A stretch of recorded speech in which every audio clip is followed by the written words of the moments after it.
Injuries are a common occurrence in sports and a near certainty in football. While not all injuries are preventable, there are ways gridiron athletes can better protect themselves.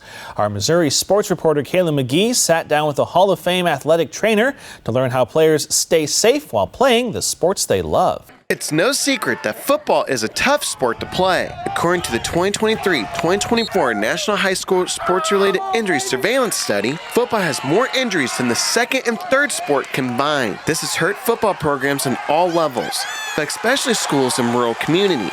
In 2025 alone, 7 Iowa high schools, including the 2024 defending 8-man champion, had to either pause or cancel their seasons due to injuries and low participation numbers. Many are turning away from the sport because of this. The drop in new players is having a lasting effect on programs' abilities to field a football team.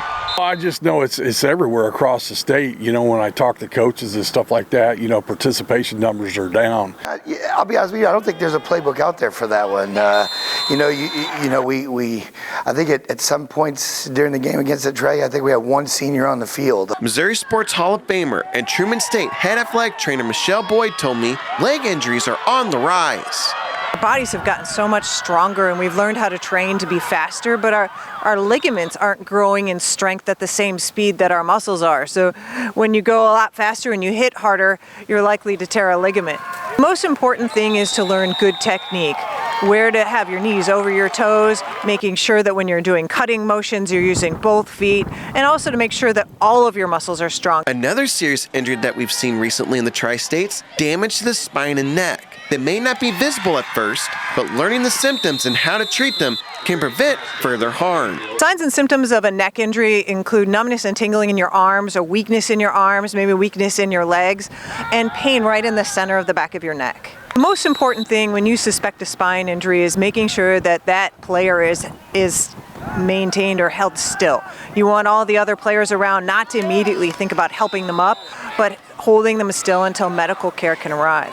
You want to make sure that your medical team has really practiced dealing with spine injuries, and specifically spine injuries where they're wearing equipment, a helmet, and shoulder pads. Concussions are also serious and have non-visible symptoms. A person may be experiencing anything from a headache to forgetfulness. A lot of times they just describe that they don't feel right and they can't give a specific symptom. The best way to protect yourself is sticking to the fundamentals. Making sure in a football game that your face mask is always looking straight at the numbers and that your eyes can see the target that you're hitting.